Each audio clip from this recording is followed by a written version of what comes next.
Apa yang akan terjadi kepada kita dan bumi kalau bumi jadi sebesar matahari? Diameter bumi sekitar 12.800 km. Melintasi bumi sama kayak menyetir 3 kali bolak-balik Amerika Serikat. Itu sih nggak seberapa. Tapi gimana kalau kita bolak-balik sebanyak 305 kali lagi? Harus keluar uang berapa nih buat bensinnya? Ini adalah diameter matahari, kira-kira 1,4 juta kilometer. Dibandingkan sama bumi, matahari luar biasa besar. Nah, apa dampaknya sama kita kalau bumi menyamai besar matahari? Ada 4 kemungkinan, bergantung sama ukuran matahari. Kemungkinan pertama, bumi jadi sebesar matahari, tapi masanya nggak berubah. Planet besar dengan massa sekecil bumi, pertama-tama nggak akan ada gravitasi. Semakin besar bumi, semakin kuat gravitasinya. Begitu juga sebaliknya. Planet seringan itu nggak akan bisa menarik benda. Gravitasi menciptakan semua zat berat. Semuanya mulai dari kerikil sampai seluruh benua diam di tempat karena gravitasi. Nah, kamu pasti udah bisa nebak gimana jadinya bumi tanpa gravitasi.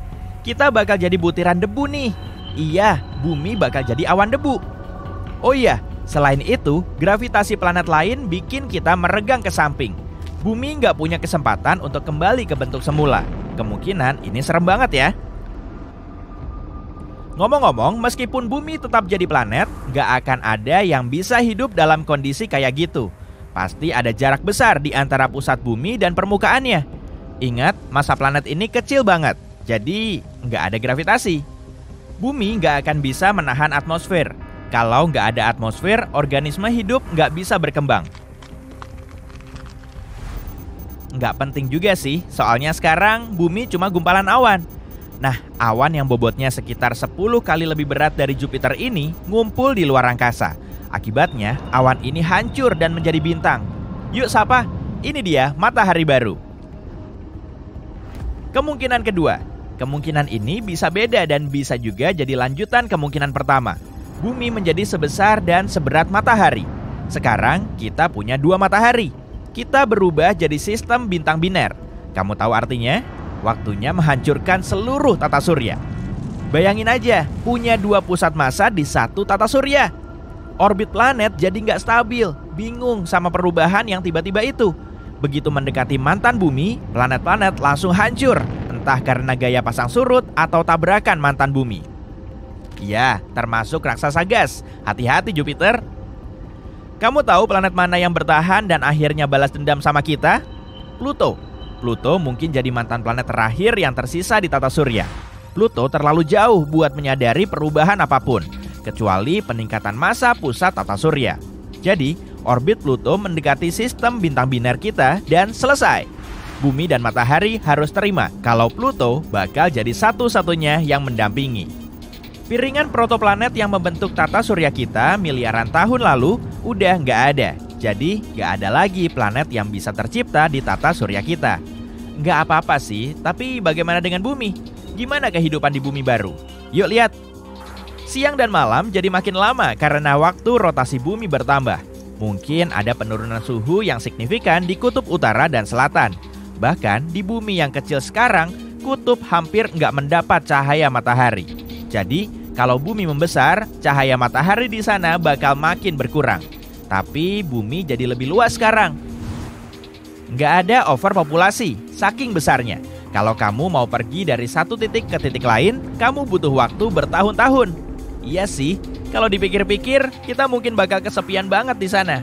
Tapi kita nggak tahu kan, mungkin roket bakal jadi moda transportasi utama kita. Keren banget tuh. Ada banyak wilayah luas yang belum dipetakan dan belum pernah dilihat atau dikunjungi manusia. Kita juga nggak akan tahu tentang banyak peradaban dan suku. Setelah beberapa abad, banyak orang meninggal tanpa pernah bertemu atau mengenal orang lain. Itu juga kalau kita bisa jalan. Tulang kita nggak bisa menopang bobot kita dengan gravitasi besar. Dan jantung kita harus bekerja 2 kali lipat biar kita hidup. Burung nggak bisa terbang lagi. Lebih tepatnya, nggak ada yang bisa terbang. Pepohonan yang lama tumbang dan pohon yang baru tumbuh pendek, kayak rumput. Ngomong-ngomong soal pohon, gimana sih keadaan ekosistem kita? Ya, nggak baik. Kalau kita nggak peduli sama lingkungan di bumi kecil sekarang, Bayangin gimana jadinya kalau bumi jadi besar. Sampah kita yang menggunung pasti akan mengalahkan pepohonan dan air bersih yang mengalir ke rumah baru kita yang besar. Ukuran mesin dan robot harus besar untuk mengerjakan hal kecil kayak sekarang. Karena pertanian biasa aja sekarang seukuran negara bagian di Amerika Serikat. Bumi juga bakal jauh lebih gelap. Sekarang ukuran bumi kecil banget. Bayangkan gimana jadinya waktu planet kita jadi seukuran matahari. Berkurangnya cahaya matahari berarti kita butuh matahari buatan. Akan ada perbedaan suhu yang besar di permukaan planet kita. Kalau kamu kaget, mungkin kamu nggak tahu sebesar apa ukuran matahari. Ukurannya hampir 110 kali lebih besar daripada ukuran bumi. Khatulistiwa bumi baru kita bakal setara dengan 35 khatulistiwa bumi sekarang. Oh iya, kamu ingat Pluto? Pluto akan jadi satu-satunya satelit kita sekarang. Bulan mungkin udah lama menabrak bumi baru dan menyebabkan kepunahan makhluk di bumi. Kalau gitu, seluruh air menguap dari bumi. Intinya, ada ribuan kemungkinan buruk, tapi yuk lanjut dan fokus sama hal baik. Kemungkinan ketiga, sama aja, tapi kepadatan bumi nggak berubah. Nah, ini menarik. Sekarang kita bukan lagi planet, tapi bintang. Faktanya, ukuran kita jadi lebih besar daripada matahari. Planet kita punya 3,9 massa matahari karena harus menyeimbangkan kepadatan bumi yang rendah. Intinya, keadaannya akan sama seperti kemungkinan kedua, tapi dengan akibat jangka panjang yang lebih menarik. Karena ukuran bumi jadi 4 kali ukuran matahari, umurnya akan lebih pendek. Lalu, bumi akan berevolusi. Bergantung pada masa intinya, bumi bisa menjadi supernova atau lapisan luarnya akan lepas untuk membentuk nebula planeter. Kalau bumi jadi supernova, matahari yang dekat banget sama kita akan meledak. Dan sekarang cuma ada mantan bumi kita, bola kesepian dengan diameter sekecil 19 km. Kita adalah bintang neutron yang tersusun dari materi neutron yang terdegenerasi.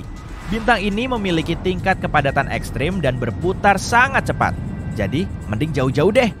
Kalau bumi menjadi nebula, matahari akan menarik semua debu dan menambah masanya.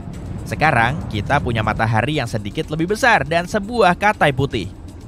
Setelah beberapa lama, matahari yang tua menghabiskan sisa hidupnya. Matahari tua itu menjadi raksasa merah setelah menghabiskan hidrogen di intinya. Matahari mulai membesar dan meninggalkan materinya yang kebanyakan merupakan hidrogen. Di katai putih, kita. Saat materi itu mencapai suhu dan tekanan tinggi, terjadilah fusi nuklir. Kita menjadi nova. Asik, kita jadi bintang lagi. Sendirian, tapi tetap bintang. Lalu, apa yang terjadi selanjutnya? Bintang adalah pertarungan gaya yang berlawanan. Salah satunya adalah gravitasi yang mencoba segala cara untuk memadatkan timah menjadi bola sekecil mungkin. Gaya kedua adalah tumpukan bahan bakar di inti bintang itu. Saat terbakar, bahan bakar itu membentuk energi besar dan suhu yang super panas. Selama gaya ini seimbang, bintang itu akan hidup. Tapi kalau bahan bakar bintang habis, bintang itu akan menjadi dingin. Tekanan di dalamnya bakal ngedrop. Artinya, gravitasi menang. Gravitasi akan meremas bintang sekuat tenaga. Akibatnya, bintang akan meledak. Dalam 15 detik, kamu akan melihat cahaya paling terang dalam hidup kamu. Dan mantan bumi kita menjadi supernova, meninggalkan nebula yang luar biasa. Tapi tenang aja, planet batuan nggak mungkin jadi seukuran matahari.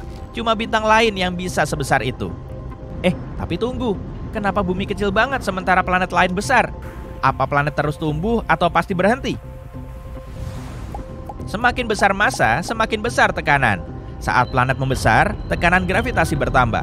Planet berhenti tumbuh waktu masanya mencapai sekitar 1,7 kali massa Jupiter atau 540 kali massa bumi. Setelah itu, kalau masanya bertambah lagi, planet itu akan mengecil karena tekanan makin besar. Jadi, eksperimen pikiran kita bisa dibilang mustahil.